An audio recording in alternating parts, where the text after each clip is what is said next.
네, 오늘 우리가 하나님 앞에 우리의 선함과 의로움으로 나오지 않았습니다. 우리는 우리의 약함과 어리석음과 추악함 가운데 하나님의 은혜와 긍휼을 구하며 이 자리에 나왔습니다. 하나님은 그 날개 그늘로 저와 여러분을 덮으시는 줄로 믿습니다. 오직 예수 그리스도의 의의 옷만이 저와 여러분을 덮는 유일한 능력입니다. 오늘도 그 은혜가 나와 함께하고 나의 허물을 덮으심을 또 믿고 그 안에서 정말 은혜만을 바라보고 의지하는 우리 모두가 되기를 원합니다. 우리 하나님 말씀 같이 봅니다. 사도행전 1장 1절에서 8절 말씀입니다. 사도행전 1장 1절에서 8절까지 같이 함께 읽습니다.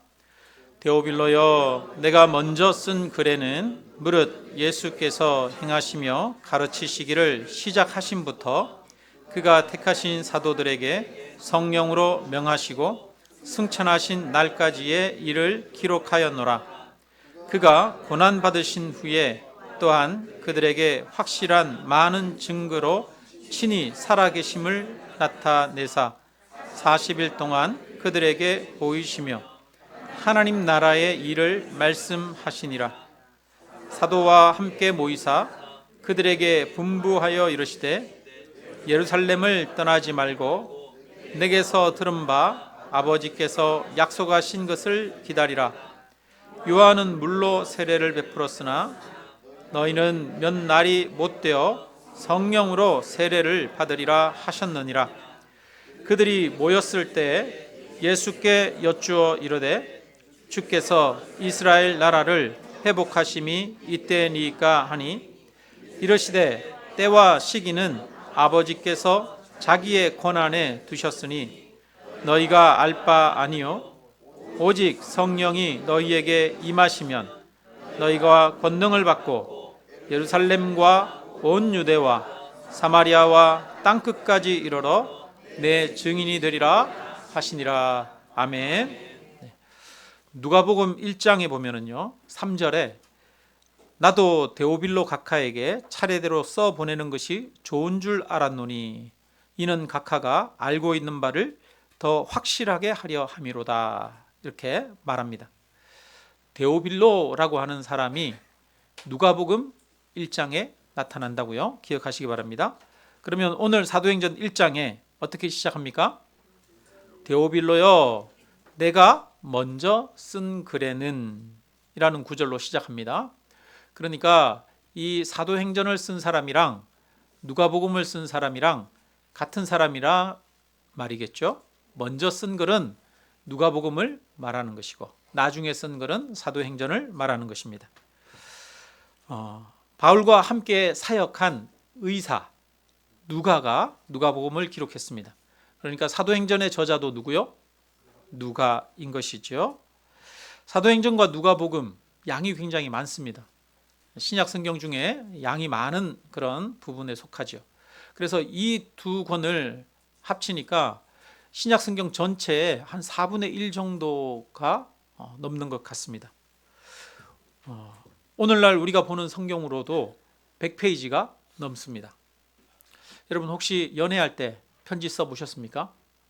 편지 쓸 때 한 몇 페이지 정도 쓰셨습니까? 네. 편지 쓸 때 한 장 쓰십니까? 두 장 쓰십니까? 네, 4장, 5장 쓰시는 분도 계십니까? 한 장 쓰기는 좀 서운하고, 두 장은 써야 될 것 같고, 3장 쓰려니 말이 좀 쓸 말이 없는 것 같고, 그래서 한 장 반 정도, 2장째까지 넘어가서 이렇게 편지 쓸 때가 많죠. 저도 그랬던 것 같아요. 네, 여러분 연애 편지를 50페이지 쓴다, 100페이지 쓴다, 그런 일이 있을까요? 쉽지 않은 일이겠죠. 네. 우리 연애 편지를 50페이지 썼다, 100페이지 썼다 그러면 우리는 깜짝 놀랄 것입니다. 와, 무슨 할 말이 그렇게 많을까? 오늘 누가가 데오빌로에게 글을 쓸 당시에는 종이가 발달하지 않은 시대입니다. 파피루스라고 하는 갈대로 만든 종이가 있었고요. 아니면 양 가죽에다가 글을 썼습니다. 부피와 양도 많을 뿐 아니라 비용도 비싸고 또 기록하는 데에도 오랜 시간이 걸리고 전달하는 데 어려움이 많았습니다. 그런데 이 엄청난 양의 기록을 데오빌로 한 사람을 위해서 썼다는 거예요. 이 당시에, 그죠? 데오빌로 가카요라고 말합니다. 누가는 데오빌로라고 하는 한 고위층의 사람에게 복음을 전하기 위해 오랜 시간과 비용을 들여서 자세하게 예수님에 대해서 글을 기록하며 전하고 있습니다.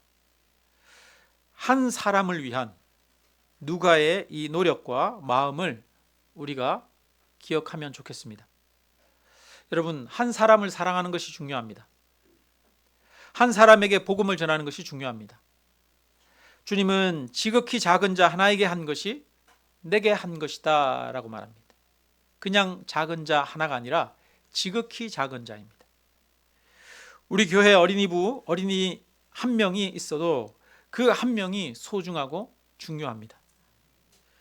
예수님은 갈릴리 바다를 건너서 거라사라고 하는 지역으로 가십니다. 그곳에서 단 한 사람에게 치유의 능력을 행하십니다. 그 사람은 거라사의 광인이라고 하는 무덤 사이에 살면서 귀신 들려 있는 사람이었습니다. 아무도 그를 주목하여 보지 않고 그를 사람으로 생각하지 않고 관심을 가지지 않았습니다. 그런데 예수님은 그 거라사 광인에게 가서 귀신을 쫓아내셨습니다. 광인에게서 나온 귀신이 돼지떼에게로 들어가서 돼지떼가 몰살당하자 그라사 지역에 있는 모든 사람들이 예수님을 찾아와서 떠나기를 요청합니다. 그래서 예수님은 배를 타고 바다 건너서 그라사 지역에 갔다가 단 한 사람을 치유하는 이적만을 행하실 뿐이었습니다. 단 한 사람을 위해서 그라사 지역까지 가셨습니다. 그런데 그 한 사람으로 인해 결국은 온 성에 예수님이 전파되었습니다. 하나님은 한 사람을 중요하게 여기는 줄로 믿습니다. 그래서 그 하나님께서 저와 여러분 한 사람을 찾아오셨습니다. 하나님이 나 한 사람을 찾아오셨습니다. 많은 사람이 있어야 하는 것이 아닙니다. 많은 사람에게 행하는 큰 섬김이 중요한 것이 아닙니다. 단 한 사람을 섬기는 것이 중요합니다. 한 사람에게 복음을 전하는 것이 중요합니다. 우리가 세상을 위해서 나 한 몸 불사르는 것보다 단 한 사람을 위해서 나 자신을 내려놓고 헌신할 수 있어야 합니다. 한 사람을 위해 자신을 내어주지 못하면 많은 사람을 위해서도 자신을 내어줄 수 없습니다. 한 영혼을 주께로 인도하기 위해 눈물로 기도하지 않으면 많은 영혼을 주께로 인도하는 것도 불가능합니다. 한 영혼을 주께로 인도하기 위해 몸부림치면 오히려 많은 영혼을 주께로 인도하게 될 것입니다. 의사 누가는 한 사람 데오빌로를 위하여 누가복음을 기록하고 사도행전을 기록했는데 그 한 사람을 위한 이 기록이 오늘날 우리에게도 전해져서 세상의 수많은 사람들이 예수님을 만나는 통로가 되어지고 있습니다. 한 사람에게 복음을 전하기 위해 수고할 수 있는 그런 저와 여러분이 되시기를 주님의 이름으로 축원합니다. 많은 사람을 위해서 죽는 것이 아니라 한 사람을 위해 죽어줄 수 있고 한 사람을 위해서 나를 내려놓을 수 있는 그런 사람이 되기를 바랍니다. 우리 2절 같이 읽겠습니다. 그가 택하신 사도들에게 성령으로 명하시고 승천하신 날까지의 일을 기록하였노라. 누가복음은 예수님이 성령으로 사도들에게 명하시고 승천하신 날까지의 일을 기록했다라고 말합니다. 여기서 우리가 주목해 볼 것은 예수님이 무엇으로 제자들에게 명령하셨다고요? 성령으로 제자들에게, 사도들에게 명령했다는 것입니다. 예수님의 사역이 어떻게 시작되었는지 우리는 살펴볼 필요가 있습니다. 예수님이 공생애를 처음 시작하실 때 세례 요한에게 가서 세례를 받으십니다. 그것이 공생애의 시작이었습니다. 그때 하늘로부터 비둘기 모양의 성령이 예수님에게 임했습니다. 예수님의 사역의 시작은 성령이 임하는 것으로 시작합니다. 그리고 그 후에 예수님은 성령에 이끌려 광야로 가셨다라고 말합니다. 예수님의 사역은 성령에 이끌린 사역이었습니다. 이후에 예수님의 모든 사역은 예수님이 하나님의 아들 독생자로서의 자격으로 하신 사역이 아니라, 모든 사역은 예수님이 주체가 된 것이 아니라 예수님을 이끄신 성령이 주인이 되셔서 예수님과 함께 사역한 것이었습니다. 예수님이 성령으로 사람들의 병을 고쳤고 성령으로 이적과 기사를 행했습니다.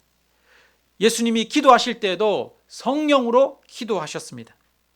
예수님의 모든 사역은 하나님의 뜻에 따라 성령의 능력으로 성령과 함께 행한 사역이었습니다. 예수님은 이제 승천하시면서 이렇게 말씀하십니다. 4절 5절을 같이 읽겠습니다. 사도와 함께 모이사 그들에게 분부하여 이르시되 예루살렘을 떠나지 말고 내게서 들은 바 아버지께서 약속하신 것을 기다리라. 요한은 물로 세례를 베풀었으나 너희는 몇 날이 못되어 성령으로 세례를 받으리라 하시느니라. 아멘. 예수님이 성령으로 세례를 받으시고 성령으로 모든 일을 행하신 것처럼 너희도 무엇을 받을 것이다? 성령으로 세례를 받을 것이다 라고 말합니다. 이 성령은 아버지께서 무엇하신 것이다? 약속하신 것이라고 말씀하십니다. 사람의 약속은 쉽게 깨어집니다. 그러나 하나님의 약속은 깨어지지 않습니다.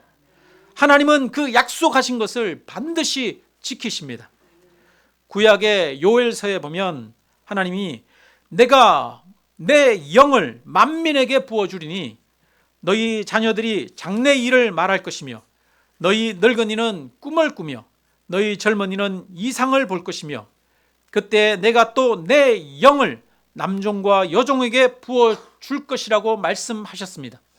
하나님의 영을 모든 사람에게 부어줄 것이라고 말씀하셨습니다. 이 하나님의 약속에 따라 오순절에 제자들에게 성령이 부어졌습니다. 이 성령은 예수님과 함께한 영이십니다. 예수님의 모든 사역은 이 성령 안에서 이루어진 것입니다.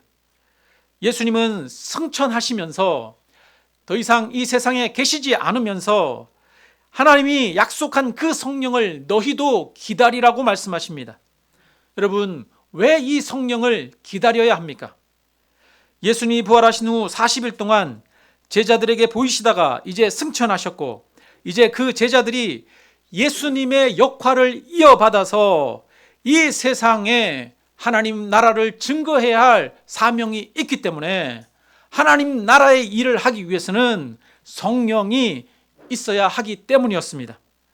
우리는 내 힘으로, 내 지혜로, 내 능력으로 하나님의 일을 하는 것이 아닙니다.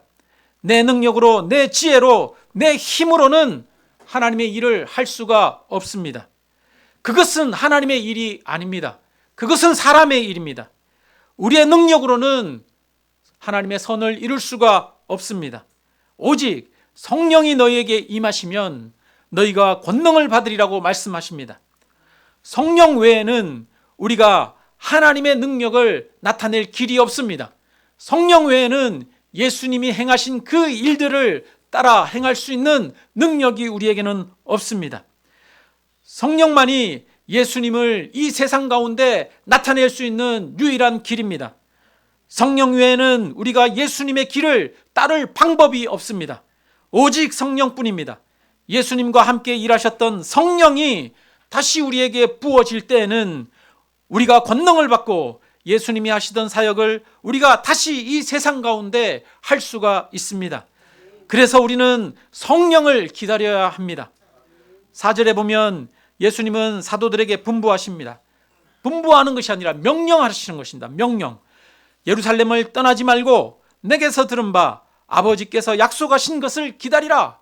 아버지께서 약속하신 성령을 기다리라고 말씀하십니다. 성령을 받기 위해서는 예루살렘을 떠나지 않고 약속을 믿고 기다려야 합니다. 모든 사람들이 예루살렘에서 성령을 받은 것이 아닙니다. 적은 숫자만이 성령을 받았습니다. 적은 숫자만이 예루살렘에서 약속하신 것을 기다렸습니다. 예수님을 따라다닌 사람들은 수천 명에 이릅니다. 그리고 예수님이 승천하실 때 오늘 승천하시는 내용이 나오는데, 승천하시는 것도 고린도전서에 보면 500의 형제에게 일시에 보이셨다라고 말합니다. 마지막 예수님의 유언을 듣고 승천하신 것을 본 사람들이 500명이 넘습니다. 그런데 마가다락방에 모여서 성령이 임하실 때 그 성령을 받았던 사람들은 120명 뿐이었습니다.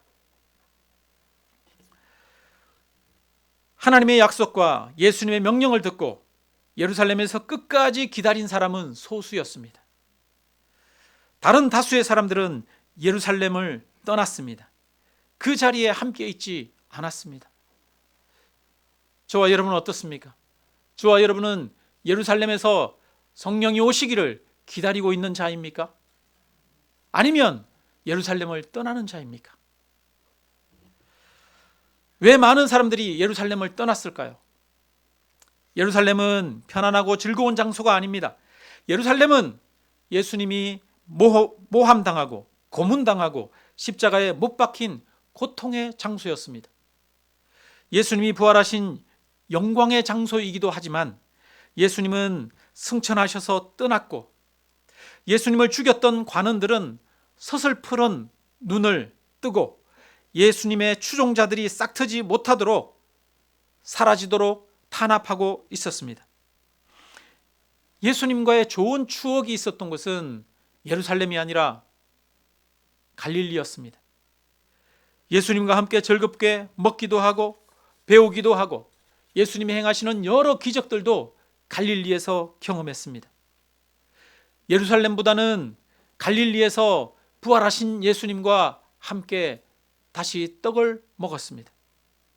그래서 갈릴리는 그리움의 장소요, 가고 싶고 편안하고 안전한 그런 장소였습니다. 예루살렘보다는 갈릴리로 가고 싶은 것이죠. 그런데 주님은 예루살렘을 떠나지 말라고 하십니다. 예수님이 십자가에 죽으시고 부활하신 예루살렘을 떠나지 말라고 하십니다. 제자들이 증인이 되어서 증거해야 할 것은 예수님이 십자가에 죽으시고 부활하셨다는 것입니다. 예수님의 십자가와 부활이 복음입니다. 십자가와 부활이 구원의 길입니다.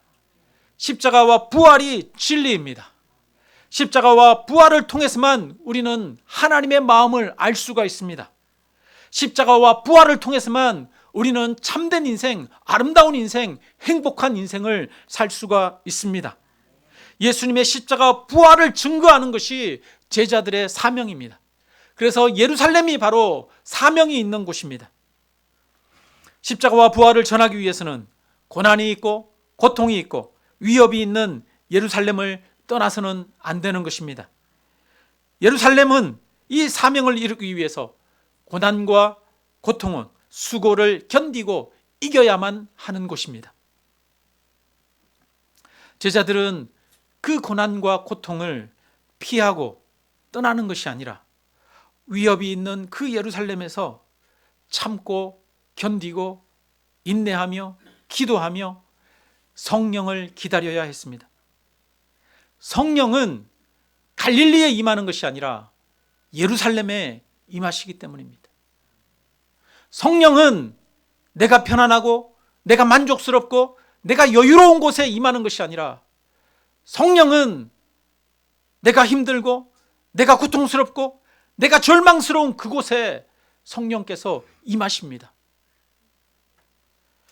여러분, 오늘 우리에게도 성령이 임해야 합니다. 우리는 예루살렘에서 성령이 임하시기를 기다려야 합니다. 오늘 우리가 성령을 경험하고 하나님을 만나야 할 곳은 갈릴리가 아니라 예루살렘이라는 것입니다. 나의 예루살렘은 지금 내가 겪고 있는 힘들고 어렵고 고통스러운 나의 삶의 현장, 그곳입니다. 혹시 여러분은 내가 겪고 있고 힘들고 어렵고 고통스러운 그곳을 자꾸 떠나고 싶은 마음을 느끼고 있지는 않습니까? 좀 더 편안한 곳, 좀 더 안정적인 곳, 좀 더 조건이 좋은 곳을 계속 찾고 헤매고 있지는 않습니까? 나를 힘들게 하는 것에서 벗어나고 싶어 하지는 않습니까? 내 주변 환경이 바뀌고 삶의 여건이 달라지기를 원하고 있지는 않습니까? 인간은 끊임없이 좀 더 좋은 조건을 원합니다. 인간은 끊임없이 내 주변 여건과 환경이 바뀌기를 원합니다. 이것이 예루살렘을 떠나는 것입니다. 인간은 끊임없이 예루살렘을 떠나기를 원합니다. 예루살렘에 있는 것보다는 예루살렘을 떠나기를 원합니다. 그래서 예수님의 분부를 들었으면서도 예루살렘에서 기다린 사람보다 예루살렘을 떠난 사람이 훨씬 많았습니다. 우리 6절을 함께 읽겠습니다. 그들이 모였을 때 예수께 여쭈어 이르되 주께서 이스라엘 나라를 회복하심이 이때니까 하니. 네. 여러분, 제자들의 관심이 무엇입니까? 예수님이 4절 5절에 예루살렘을 떠나지 말고 여기서 성령을 기다리라, 약속하신 것을 기다리라 말씀하셨는데, 제자들의 질문은 이스라엘 나라를 회복하심이 이때니까 라는 질문이었습니다. 제자들은 예루살렘에 기다리고 있으면 이스라엘 나라가 회복됩니까? 로마의 압제로부터 해방되어 독립을 얻고 나라의 번영을 경험하게 됩니까? 제자들이 생각한 것은 예루살렘, 이스라엘이 독립을 하는 것이었습니다. 내가 있는 그 환경, 예루살렘이 변하고 내 문제가 해결되는 것이었습니다. 이스라엘을 압제하는 로마가 떠나고 자유를 얻는 것이었습니다. 질병이 낫고 경제적으로 안정되고 내 남편이 변하고 내 아내가 변하고 내 자녀들이 달라지기를 원하는 것입니다. 내 주변 여건이 달라지기를 원하는 것, 예루살렘이 이스라엘 나라가 회복되는 것이 이때니까 라고 묻는 제자들의 질문입니다. 그런데 주님은 말씀하십니다. 때와, 우리 그 다음 절 읽겠습니다. 7절 읽습니다. 이르시되 때와 시기는 아버지께서 자기의 권한에 두셨으니 너희가 알 바 아니요. 여러분, 때와 시기는 아버지께서 정하셨다는 거예요. 고난을 면하게 하고 환경을 변하게 하는 것은 아버지께서 하시는 거라는 거예요. 그러니까 너희의 알 바 아니요, 이 말은 신경 끄라는 말입니다. 더 이상 내 남편이 변하기를 기대하지 말라는 거예요. 내 자녀가 바뀌기를 기대하지 말라는 거예요. 내 주변, 내 상황이 달라지기를 기대하지 말라는 겁니다. 그것은 하나님께서 하시는 것이라는 것입니다. 이스라엘이 출애굽하여 광야에서 가나안 땅에 들어가시는 것은 하나님이 하시는 것입니다. 이스라엘은 애굽에 내려가서 430년 동안 애굽에서 종살이를 합니다. 그들은 그들의 힘으로 가나안 땅에서 나온 것이 아닙니다. 430년 후에 하나님께서 모세를 보내시고 모세를 통해서 그들을 애굽에서 건져내시고 그리고 광야에서 40년 동안 훈련시키신 후에 하나님께서 그들을 가나안 땅으로 인도하셨습니다. 애굽에서 건져주는 것은 하나님이 하시는 것입니다. 환경을 변하게 하고 상황을 변하게 하는 것은 하나님이 하시는 것입니다. 내 삶의 문제가 해결되는 것, 그것을 기대하지 말고 그것을 신경 쓰지 말라는 것입니다. 그것은 누가 하십니까? 하나님이 하시는 것입니다. 그것은 너희의 알 바가 아니라고 말씀하십니다. 하나님이 자기의 권한에 두셨으니 너희가 알 바 아니요. 나의 질병이 낫는 것은 하나님이 자기의 권한에 두셨습니다. 나의 삶의 문제가 해결되는 것은 하나님이 자기의 권한에 두셨습니다. 나의 남편이 변하고 나의 아내가 변하고 나라가 변하는 것은 하나님이 자기의 권한에 두셨습니다. 그것은 내가 할 바가 아닙니다. 내가 할 수 있는 것이 아닙니다. 우리 8절 같이 읽겠습니다. 8절, 오직 성령이 너희에게 임하시면 너희가 권능을 받고 예루살렘과 온 유대와 사마리아와 땅끝까지 이르러 내 증인이 되리라 하시니라. 아멘. 주님은 오직 성령이 임해야 한다고 말씀하십니다. 오직이라고 말합니다. 오직 구해야 할 것은 한 가지입니다. 오직 변화는 하나로부터 이루어집니다. 오직 이것만이 길입니다. 그것은 성령이 임하시는 것입니다. 사람은 내가 변해야 하는데 내가 변하려고는 하지 않고 주변 환경이 바뀌기를 원하고 다른 사람이 바뀌기를 바랍니다. 그래서 맨날 환경을 탓하고 다른 사람을 탓하면서 끊임없이 판단하고 비난하고 원망과 불평으로 살아갑니다. 원망과 불평으로 살아가면서 환경 탓, 사람 탓하는 것은 예루살렘을 떠나는 것입니다. 성령이 임하는 것은 내가 변하는 것이지 내 환경이 변하는 것이 아닙니다. 성령이 임하는 것은 내가 하나님의 말씀을 듣고 하나님의 뜻을 깨닫고 하나님의 마음을 품게 되어지는 것입니다. 성령이 임하는 것은 내가 죄인이라는 것을 깊이 절감하고 오직 하나님의 은혜로만 내가 살아갈 수 있다는 것을 알고 주님만을 따르면서 살아가게 되어지는 것입니다.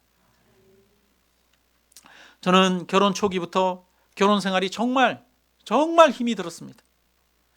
아직도 때로는 힘이 들 때가 있습니다만 그래도 지금은 예전에 비하면 천국입니다. 예전에는 이혼 서류를 써서 법원 앞까지 간 적도 있었습니다.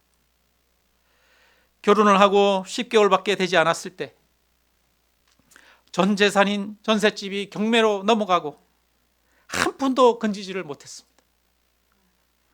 소나기를 피하기 위해서 급히 사택의 월세를 지원한다는 교회를 찾아 부목사로 갔습니다. 그런데 그 교회에서는 약속한 생활비를 제대로 주지를 않았습니다. 월세도 제대로 지원해 주지를 않았습니다.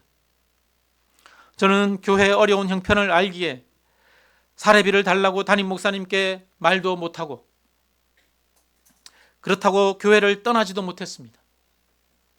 저는 하나님의 때가 있을 테니 기다리자고만 했습니다. 달마다 월세가 문제고 생활비가 문제인데 아내 입장에서는 답답할 수밖에 없었습니다. 저는 현실적인 감각이 없고 삶의 기본적인 필요를 채워주지도 못하고 이상적이고 공상적인 이야기만 하면서 그렇다고 깊은 영성이 있어서 모든 것을 견디고 참는 그런 남편이 아니었습니다. 아내의 마음이 편치 않으니 말이 부드럽지 않고 저는 그런 아내의 말에 또 분노로 반응하며 정말 많이 다투었습니다. 결혼 생활이 지옥같이 느껴지는 순간들이 정말 많았습니다. 사소한 일로 많이 다투었습니다. 저는 제 잘못을 솔직하게 인정하지 못하고 저 자신을 정당화하면서 상대방의 잘못된 행동들에 대해서만 물고 늘어졌습니다. 아내의 아픈 마음을 따뜻하게 공감하고 이해해주고 품어주지를 못했습니다. 결혼 생활은 나라는 존재가 어떤 존재인지 그 밑바닥을 보여주는 시간이었습니다. 저는 정말 형편없는 사람이었습니다. 저는 단 한 사람도 사랑할 수 없는 그런 존재였습니다. 그러면서도 다른 사람을 사랑하겠노라고 허풍을 떠는 그런 존재일 뿐이었습니다. 단 한 사람을 위해서도 나의 감정을 포기하거나 내려놓을 수 없는 사람이었습니다. 나는 누군가를 품을 수 있는 그런 사람이 아니었습니다. 결혼 생활이 지옥 같고 이혼하고 싶은 순간들이 정말 많았지만 이혼할 수가 없었습니다. 목사로서 자격도 없는 자이면서 교회에서 목사로 일하고 있었기 때문에 차마 이혼을 하지는 못했습니다. 아마 제가 목사가 아니었다면 또 아내가 끝까지 혼인을 유지하기 위해 노력하지 않았다면 아마 저희 부부는 이미 훨씬 오래전에 남남이 되었을 것입니다.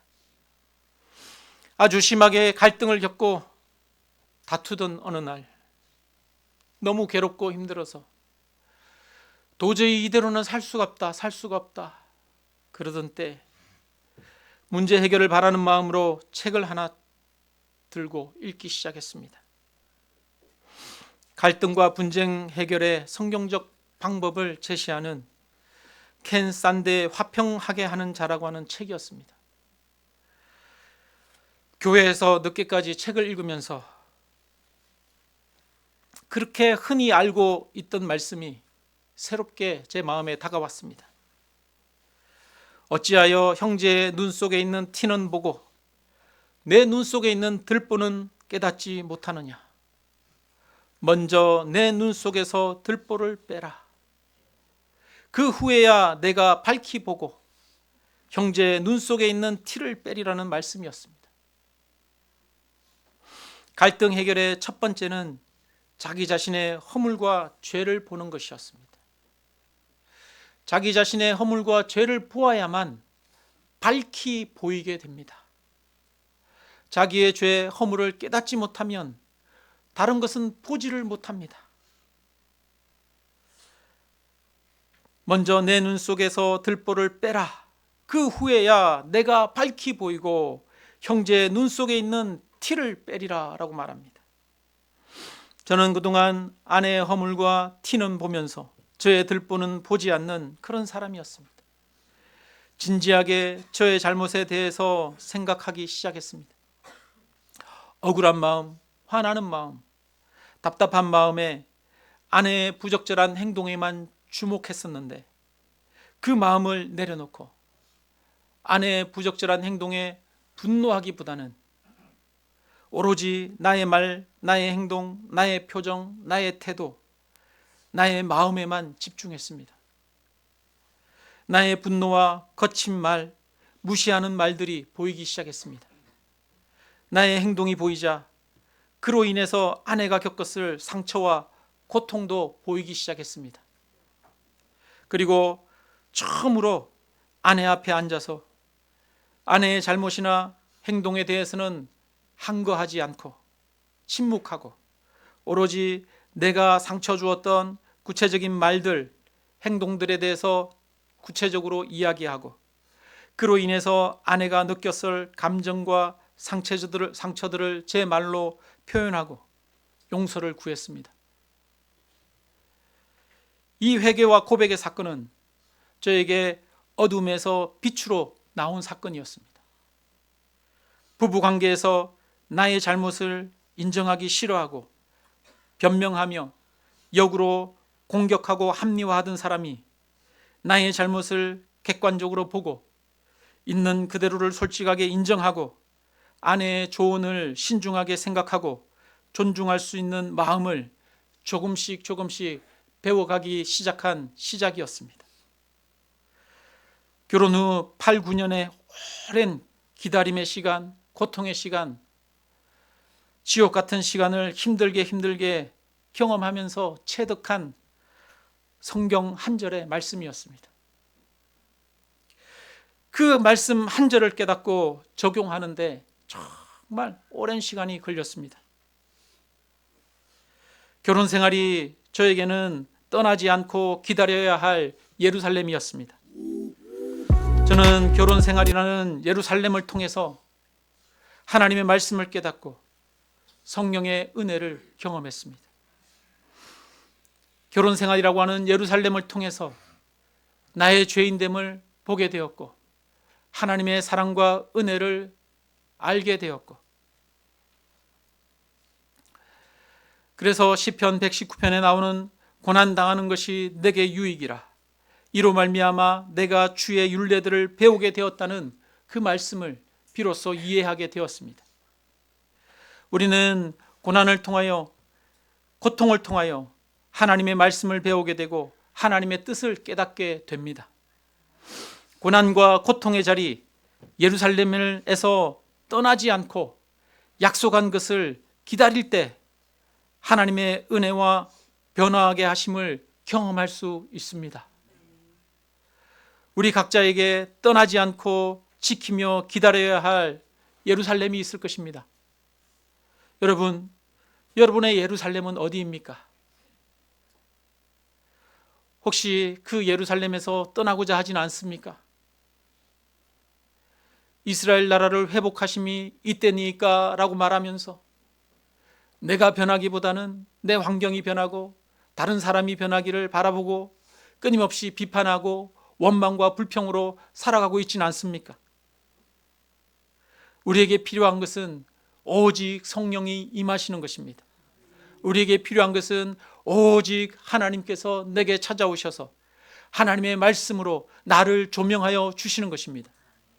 나의 죄인됨을 깨닫고 하나님의 은혜와 사랑을 경험하고 하나님께로 나아가는 것만이 오직 우리 안에 이루어져야 할 참된 변화의 길입니다. 참된 삶의 길입니다. 우리 8절 말씀을 같이 읽겠습니다. 오직 성령이 너희에게 임하시면 너희가 권능을 받고 예루살렘과 온 유대와 사마리아와 땅끝까지 이르러 내 증인이 되리라 하십니다. 아멘. 오직 우리에게 일어나야 할 것은 성령이 임하시는 것입니다. 오직 일어나야 할 것은 내가 하나님의 말씀 안에서 새롭게 되어지는 것입니다. 우리의 허물을 보고 진리 되신 하나님의 말씀을 깨닫고 하나님의 마음을 가지게 되고 예수 그리스도의 인도하심을 받는 것만이 오직 우리에게 필요한 것입니다. 그렇게 되면 우리에게 권능이 임합니다. 오직 성령이 너희에게 임하시면 너희가 권능을 받게 된다고 말합니다.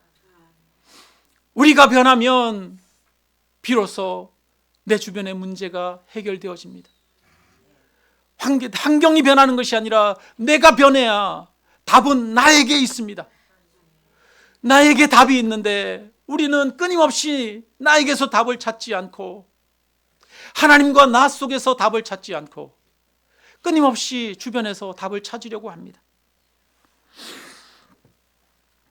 여러분, 고난의 장소 예루살렘에서 견디고 기다리며 하나님의 말씀을 깨닫고 성령의 은혜를 경험하여 하나님의 권능을 받으시기를 주님의 이름으로 축원합니다. 예루살렘에서 견디고 기다리지 않으면 성령의 능력을 얻을 수가 없습니다. 견디고 기다리고 약속한 성령을 받게 될 때에만 예수님을 나타내는 증인의 삶을 살게 됩니다. 나의 삶을 통해 하나님의 영광이 나타나게 됩니다. 나의 삶을 통해 하나님의 살아계심이 증거되어지게 됩니다. 예수님의 증인은 아무나 되는 것이 아닙니다. 고난의 예루살렘에서 말씀으로 이기고 견디고 하나님의 은혜를 경험한 사람만이 예수님의 증인이 되어질 수 있습니다. 저와 여러분 모두가 나의 고난의 자리에서 예수님에게 예루살렘에서 새롭게 되어 예수님과 하나님을 증언하는 그런 증인이 되시기를 주님의 이름으로 축원합니다. 우리 함께 찬양 드리겠습니다.